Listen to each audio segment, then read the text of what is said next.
Howdy everyone, so the time is 10:03 p.m. and it is August 19th. Welcome to another update from Great Lakes Weather. Again, another late night update. Don't really have time during the day for these updates, so 10 p.m. update, but this is a picture of a sunset from a month ago, and I mean the weather's been kind of nice and has kind of been reflecting this kind of scene that we see here in South Haven during the July 4th, and we've had this weather all week, which has just been absolutely wonderful. And it looks like we're going to have similar for next week after we get to this weekend. Now this weekend though, we're going to be dealing with some thunderstorms. Some of those storms could be marginally severe, maybe packing some damaging wind gusts, some small hail, but they will be supercellular, which means there is a very minimal chance of a tornado from these as well. But I don't expect tornadoes, neither does the SPC. So we're going to get into the SPC's forecast. We're going to look at the models showing what this setup kind of looks like, and then we'll get into next week what we could be expecting in terms of weather. So before we get to that though, I want to remind you that of all our different platforms that we have here, so you can check us out on all these different platforms. True Social we're not on right now. We are starting a podcast soon, so keep looking around for that. We will be launching that podcast, and it will be managed by multiple people potentially, so we will keep that going. Hopefully we don't really see many weather podcasts, so it could be a good first start for a weather podcast. But bottom right hand corner of the screen you see that QR code. You can also scan that if you're watching on desktop to subscribe to everything that you would ever want for Great Lakes weather. Alright, so we're going to get started right now with the marginal risk for severe weather that exists across the Great Lakes region tomorrow. Okay, this is for Saturday. So there is a marginal risk for parts of lower Michigan and pretty much the entirety of Indiana and Ohio, unless you live in the extreme southern portions like the Scioto Hills region or southern Indiana as well. Now I understand that getting started weekend is happening at Cedarville right now at this time frame, so you might want to pay attention because I have some news regarding some of the weather that you will be facing there. So, marginal risk for severe weather, some ingredients are coming together. Really the question is, right now, cloud cover, because this low pressure system that is bringing this activity is slow moving, okay? It's slow moving, and a lot of convection that is going to be dissipating during the morning tomorrow will leave behind a lot of cloud cover across parts of Michigan, Indiana, and Ohio. And I'm thinking that's going to possibly hinder any robust severe development across parts of the region. So we're going to look at that with the latest models as well, and we're going to look at the HRRR, NAM3K, and the GFS just to get kind of a all-around idea of what could potentially happen, because there's some consistencies with the models that I want to pay attention to for a potential chase in southern Michigan and northern Indiana. So let's take a look at that real quick right now. HRRR model, let's start at the beginning. Okay, so this is what the current radar looks like. You got some severe thunderstorms actually that have produced some severe weather activity across parts of Iowa, and you can kind of see a sounding from there. Cape is low, cloud bases are also low, which also provides for more severe potential with lower cloud bases, but photograph really not showing a robust tornado environment, and they won't really show robust tornado environments for this setup this weekend. But let's go with, you got the center of low pressure here, and it's going to be moving very slow. This is a very slow moving system. So you can kind of see these storms will begin to dissipate according to the HRRR model, and maybe kind of form clusters moving towards the lake. But once they reach the lake, it looks like they will probably dissipate and leave behind maybe a few pop-up rain showers. So there might be some rain falling in parts of the Great Lakes region during the morning hours. It's going to be humid for sure, and it's going to be relatively warm, about as warm as it was today. So looking at the low pressure system, you can see it hasn't really moved much during the overnight hours tonight, and then by morning and early afternoon we begin to see more convective development across Indiana and Ohio. Now some of these storms do show marginal severe potential, and it looks like they will develop more intensity in southern Indiana, packing marginal severe potential with Cape values of 2300. Again, that's not very high Cape, but is enough to trigger some thunderstorms. And photographs do not show a good tornado environment. Supercell or Storm Slinky does show a supercellular shape with the storms that will be developing with these. and this is measured based on the difference of winds in the atmosphere. So at the surface, At the surface, you have southerly winds, and then in the mid-layer, you have westerly winds, and that's what's going to create some wind shear that could drive the development of these storms. Not much wind shear, but there is wind shear evident from this analysis here with the sounding. Supercell composite values are also low, but they are present, and all you really see here is just a general thunderstorm that could pack some severe activity with it. But for those of you getting started in Cedarville, this is something that you'll want to pay attention to. We do have these storms that will likely develop Saturday early afternoon about 1 p.m. and then progress into the Ohio region, getting close to Dayton, close to Cedarville, Ohio. By about, I'd say, 3 or 4 p.m. you've got thunderstorms and rainfall potentially, with the possibility of some marginally severe weather as well based on the sounding. So 2700.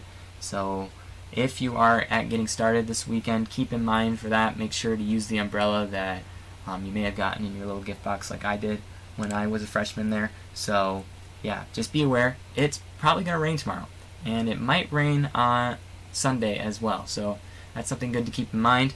So marginal severe potential does exist with these storms. What I'm watching with these storms in particular is this first line will begin to move off to the east, northeast. Once you get to the southwestern portion of Michigan, you kind of see some more storms developing behind the main line. Okay, these storms behind the main line are going to drive off some cape that was not used from these storms in what was previously shown, but they do not show really significant severe potential. In fact, it doesn't even show a hazard for these storms on the sounding. And there might be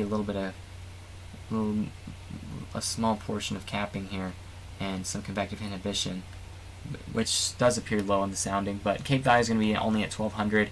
That's low and not really too much to drive significant storms. But I do see a bit of southeasterly flow on this analysis here, and then it goes up to the westerlies in the mid layer. Again, that will provide for some spin in the atmosphere that could drive some of these storms to potentially become strong to maybe severe.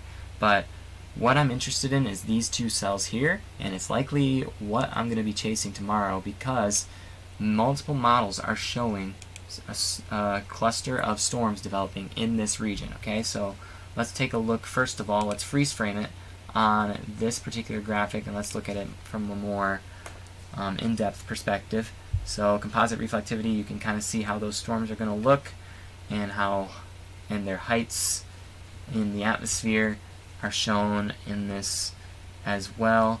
I want to look at the cape values. Really, I think the focus of the cape is going to be displaced farther to the south of the Great Lakes region. So southern Indiana, you got cape values about 2,000. Early in the day, you'll probably have cape values of about 3,000 as well. That's mainly because you're going to have less cloud cover. There's going to be a lot more cloud cover farther north of, say, Indianapolis and Dayton, because the center of low pressure is now right in this area in northern Illinois. And then as it progresses eastward, that cloud cover is going to kind of filter in, and it's not really going to give us the ability to heat that atmosphere to a significant level that will drive more significant severe development. So lower cape values, making it a more marginal severe threat once again. Convective inhibition will be scattered across parts of the region, especially in Ohio, where you have those storms that already moved through, and that will likely inhibit further severe development, in particular with those storms.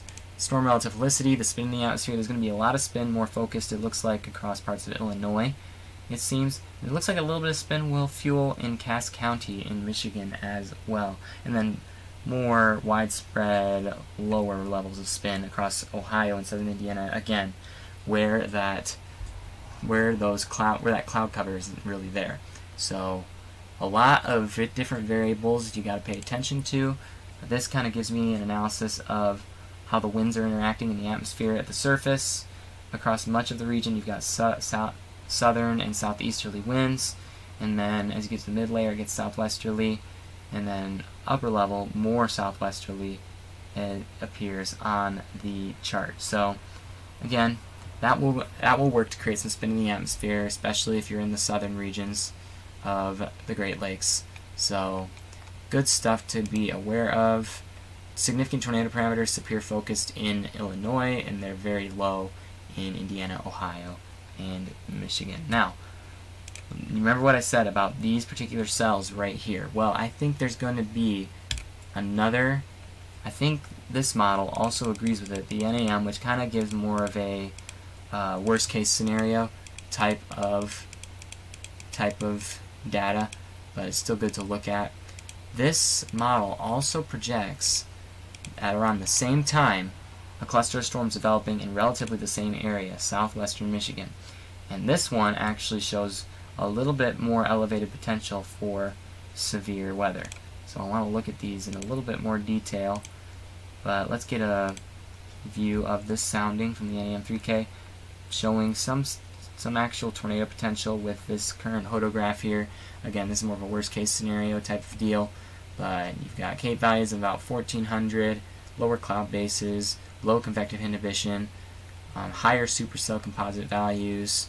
There's a lot there that could show that there does appear to be a very minuscule potential for a tornado dropping within the storm cluster that the ARRR and the NAM are both showing around 6 p.m. tomorrow. So 6 p.m. tomorrow, I'm going to want to keep my eyes peeled for that particular storm. GFS also shows the storm as it pops up right there. Again, it's a little bit displaced because it's not as much of a higher resolution graphic, but it does show that developing storm with marginal severe potential as well. As we move forward, that low pressure system is going to just kind of sag off to the east again, dropping more rainfall on Sunday for parts of western and central Ohio. Progressing it farther east, low pressure continues. Yep, low pressure continues to move eastward, and then we're back kind of in a similar pattern we've been over the past week with temperatures in the 80s, lows overnight in the 60s, and dew points. If we were to get a quick look at the dew points, which I will real quick, let's go to hour 108. Dew point values, according to the models, do appear to be in the 50s, which is comfortable, unless you're in southern Ohio in the mountain regions where it gets in the 60s, which is a little less comfortable, but still looking at comfortable dew points across the Great Lakes region as we get into later next week. That's pretty much what I wanted to cover, just the severe weather potential, because next week not really looking like anything too exciting going on except the comfortable air, getting an opportunity to get out on the beach once again. So make sure to take those chances when you got them, because well, especially if you're either in college or in high school, school's starting back up, you want to take advantage of those moments while you can. So that is pretty much all I wanted to cover.